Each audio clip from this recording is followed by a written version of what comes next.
जहां तक मेरी राजनीतिक बुद्धि जाती है, संभवतः प्रथम दृष्टिया यह नजर आ रहा है कि अब भाजपा की पंजाब की कमान, जहां पर भाजपा बार बार नाकामयाब हो रही है, विधानसभा की बात कर रहा हूं और लोकसभा में भी, लगता है अब पंजाब में राघव चड्ढा भाई संभालने जा रहे हैं। और इसके सीधे सीधे दो कारण हैं।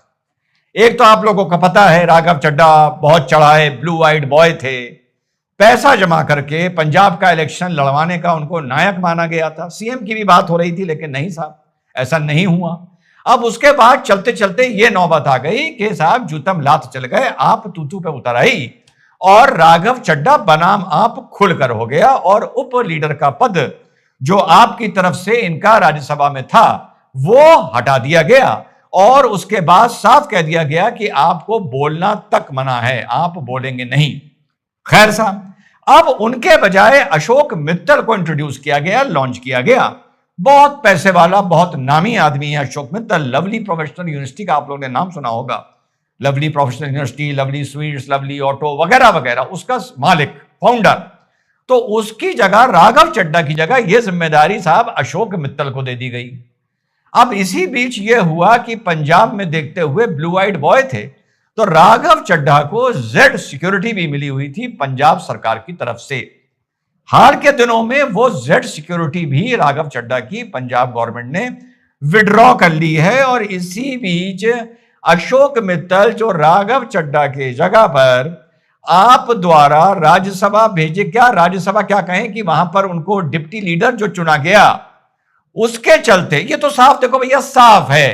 अब इसमें कोई कमेंट करके ना कहे कि साहब ये टाइमिंग कभी ऐसी हो जाती है। देखो यार, जहां पर रफू होना होता है मैं कर देता हूं ना रफू भाईचारे में।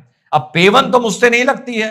तो साहब अब अशोक मित्तल के रेजिडेंस पर, उनके रिश्तेदारों की ऑफिसेज में, यूनिवर्सिटी में, लवली प्रोफेशनल यूनिवर्सिटी में, लवली ऑटोज में, लवली स्वीट्स में वगैरह वगैरह, दिल्ली में, जालंधर में, फगवाड़ा में, हर जगह ईडी ने रेड कर दी है। और मनी लॉन्ड्रिंग का और फेमा का यह बताया जा रहा है कि ये बहुत चीजें जो साक्ष्य सामने आए हैं, उसके चलते साथियों ये रेड करी गई है। अब यहां पर मेरा स्पष्ट मानना है कि ईडी कतई सरकार के आदेश पर काम कर रही है, कतई सेंट्रल गवर्नमेंट के। अब इसमें कोई मतलब डाउट की गुंजाइश नहीं है।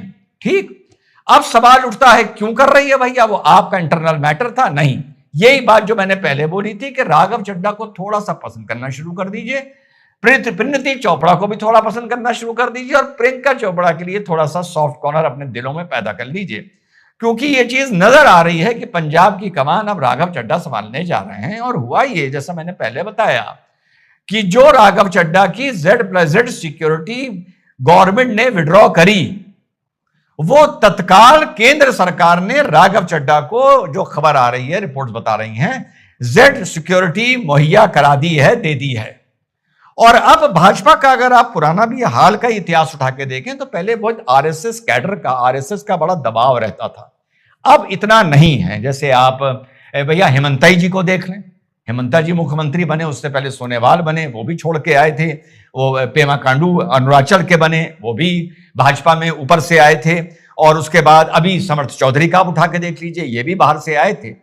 तो अब ऐसा खत्म हो गया है कि आपको आरएसएस के कैडर का, शाखा से जुड़ा प्रचारक आदि होना चाहिए भाजपा के किसी टॉप पद तक पहुंचने के लिए। चलिए, ये अच्छी बात है कि इंडिपेंडेंस है पॉलिटिकल आइडियोलॉजी की।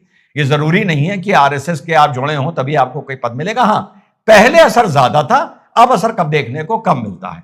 तो भैया जेड प्लस सिक्योरिटी भी इनको उपलब्ध करा दी गई है। तो राघव चड्ढा को जेड प्लस सिक्योरिटी मिलना और उसके बाद अशोक मित्तल के इसी टाइमिंग पर, अच्छा मुझे एक बात समझ में नहीं आती, अगर इसी चीज पे 3-4 महीने रुक लिया जाता तो क्या फर्क पड़ता? तो कम से कम फिर मैं भी इतना खुल के ना बोलता जितना आज अपने छोटे से मन से खुल के बोल रहा हूं कि भैया देखो, रफू तो कर दूंगा किसी के लिए जिससे प्यार है, कुछ भी है, पेमेंट नहीं लगा पाऊंगा। तो राघव चड्ढा को जेड सिक्योरिटी भी मिल गई है और साथ साथ अशोक मित्तल की ताबड़तोड़ ईडी की रेड भी होनी शुरू हो गई हैं। अब वो बात अलग है कि यार वो विपक्ष बहुत दिन से लगाता आ रहा है, जब कांग्रेस थी तब कांग्रेस पे लगता था, इसमें कोई डाउट नहीं है, इसमें कोई डाउट नहीं है। लेकिन हाल के दिनों में थोड़ा ईडी या सीबीआई का प्रयोग थोड़ा ज्यादा देखने को मिला। चलिए ये भी मौके मौके की बात हो सकती है, ये भी एक कोइंसिडेंस हो सकता है, कुछ भी हो सकता है। लेकिन ये जो अशोक मित्तल वाला मामला सामने आया है साथियों, ये बिल्कुल क्लियर है कि ये राघव चड्ढा आने वाले वक्त में शायद पंजाब से 2027 का चुनाव देखते हुए, अब मेरा आकलन गलत भी हो सकता है, शायद ये लॉन्च किए जाएंगे पंजाब में भाजपा की कमान संभालने के लिए, क्योंकि इनको अंदर की पंजाब की जो इंटरनल पॉलिटिक्स है वो बहुत अच्छी पता है। और वहां पर बीजेपी अभी तक अपनी चरम पर भी, जब 303 एमपी लेके आए थे, या पीक पर जब हम माना जाता है, जब मोदी जी का पीक चल रहा था, अब जितनी भी रिपोर्ट देखने को मिलती हैं, कमेंट्स देखने को मिलते हैं, तो लगता है कि कहीं ना कहीं कुछ लोकप्रियता में किन्हीं किन्हीं कारणों से कुछ गिरावट है, इसमें कोई डाउट नहीं है। तो तब जब पंजाब को सेंध नहीं पाए, तो शायद वो रोल अगर राघव चड्ढा प्ले करने जाएंगे बीजेपी के लिए, कम से कम जो पिछले 24 घंटे के समीकरण हैं वो यही बता रहे हैं साथियों कि ऐसा कुछ हम लोगों को आगे देखने को मिल सकता है। बाकी आप लोगों को अपडेटेड रखूंगा, जो असम को लेके हुआ, जो हमने अभी पहला वीडियो बनाया था, जो पवन खेड़ा को लेके हुआ, तो उसमें आपने देखा होगा मेरी शैली बिल्कुल अलग थी, मेरी बात बिल्कुल अलग थी। मैंने बधाई भी दी हेमंता बिस्वा शर्मा जी को कि यही करना चाहिए था 10 साल, जो किया है। लोग इतने बड़े बड़े बयान इस देश के खिलाफ, संविधान के खिलाफ, जातीय समीकरण के खिलाफ, law and order problem create करवाने को लेकर, समाज तोड़ने को देकर निकल के चले गए, लेकिन जब व्यक्तिगत आरोप लगा तब जो रिएक्शन देखने को मिला, ये वाकई बहुत वेलकम की चीज है। लेकिन बेटर हो कि ये तब रिएक्शन ऐसे देखने को मिले जब देश की एकता